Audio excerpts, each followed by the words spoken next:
Star Wars The Force Awakens made a major impact on Star Wars fans, but apparently it was so close to being something more akin to the prequels, which have been kind of maligned by the base, let's be real. And Hayden Christensen, aka Anakin Skywalker, at one point may have been slated to appear in the film. He may still appear in Rogue One or Episode 8, we don't know yet. But at the time, it seems that Hayden Christensen was appearing as somewhat of a Force ghost, alternating between his appearance in the prequels and the Darth Vader mask. All right, so on that, Ian McCaig, who is the artist, explains, when you light a candle, you also cast a shadow. That inspired me to propose for the first time that Anakin's ghost could come back if we see Anakin Skywalker, because he does flow back and forth between Darth Vader and Anakin. Let's see him as a character with a dark and a light side. The reason Luke is this whole new entity is because he was the first to acknowledge his own dark side, that it was not separate from him. Which is, I think, something that's still interesting about Luke that we haven't discovered just yet because he had no lines. Yeah. So, I don't know about this idea, because to be a Force ghost, don't you need to be a fully fledged Jedi or Force master? Well, that's he wasn't really quite there. That's what they say. I mean, that's what's established canon, but we know that Darth Vader was at least a fully fledged, I guess Sith is the term we're using now.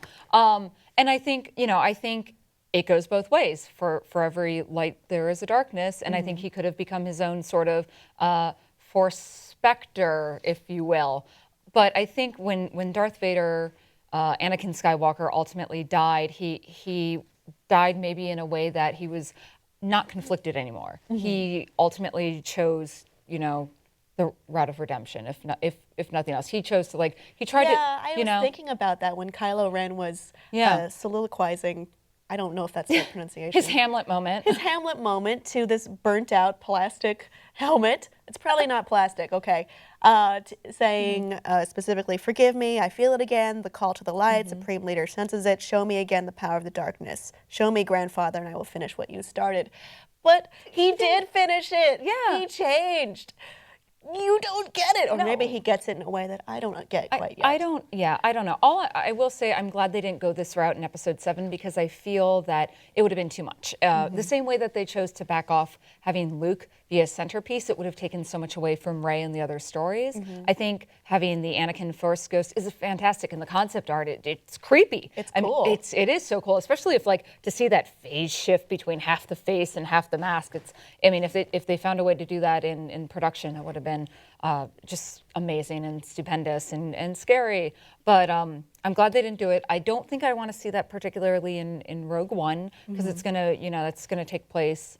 I think I just want to kind of maybe see Darth Vader in Rogue One. But I think Episode 8 is where we're going to see that. I don't necessarily even want to see a Force ghost go after Kylo, or necessarily even Rey. I kind of want to see the ghost of Luke's father haunt Luke, because he never really had that relationship. Well, that actually was seemingly what they were going to do with the Force ghost, is have Luke have that Hamlet moment instead of the grandson. Or perhaps that moment that he had with the helmet would have been a point where he was talking to Anakin, Darth Vader, and thinking about that. There were several things that were actually cut out of The Force Awakens that appear in the art of The Force Awakens and the novelization. And it's pretty interesting to know what exactly they cut out.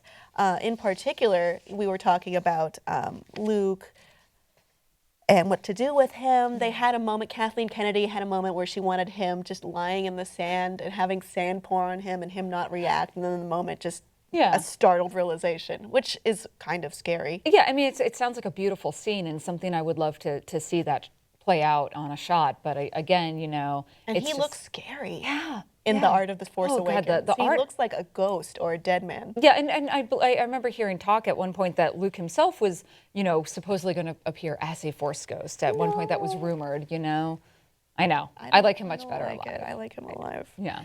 They also had another villain called the Jedi Killer. Oh, I think that was the original intent for Kylo Ren. Yeah. Oh my God, have you seen, I was showing you the art beforehand. He looks like an orc from World of Warcraft, okay? He looks a little bit like Illidan's. Yeah. From World of Warcraft, but red. He has flowing, beautiful hair. I don't want to shut down this idea, but it is very different from what we've seen artistically. That one I'm glad they went away from. I much prefer the Ren style that they went. They also wanted to have this balance between like ice and fire, to the extent that there was an ice world with an active volcano, which is potentially where the blast would have come out from Starkiller Base, which was called, what was it called? The Doomstar. Yeah, the Doomstar. Yes, too much like the Death Star, really. Yeah. And we also had a character with a red-blue double-sided lightsaber. The Song of Ice and Fire Death Star. The edition. duality, sure. The Song of Ice and Fire lightsaber. Yes. The second Death Star would have ended up underwater. That looked really cool, actually. Like it had been pulled into the planet's gravity, and what was it that Kira, what Rey ended up was Rey's original name. And that she had to go diving down there to find something, and the art from that is just, especially I love concept art. Like I collect concept art, but concept art with environmentals is one of my personal favorites, and the art behind that is just absolutely stunning and worth the book alone, in my opinion. Well, what's funny about Kira is that she was very different from Rey. Rey, spoilers. This whole thing is spoilers. Oh my gosh, I should have said that off the top. Oh no. Spoilers. I'll write it in the description. Rey really wants to stay on Jakku. She's bound to it. And then, as Kira, she's supposed to be like a badass. Yeah. And she wants to leave right away, which makes a very different character. And then we have the differences between Sam and Poe, who were originally John Doe and Sam. Sam was Finn. And then Sam Finn was supposed to be white. John Doe Poe was supposed to be black. Yeah. He was supposed to maybe be a bounty hunter who had a Wookiee sidekick. Oh. Where have we seen that before? Maybe be a Jedi. There's a lot of different iterations this actually went through before we got to the final choices. We also have Finn after... He did defect right away, but it wasn't because he saw a battle. He saw some poor rebel forces or resistance forces being shot out of an airlock. And then the resistance would have had a weapon called the Warhammer. Snoke was nearly female. I know, that would have been really interesting. Like, because what they were saying is that Snoke was going to be an absolutely beautiful female villain that you want to look at. Yeah, that you want to look at, but was ultimately corrupted from the inside. And I almost wish they had gone with that, because I feel Snoke looks too much like Palpatine.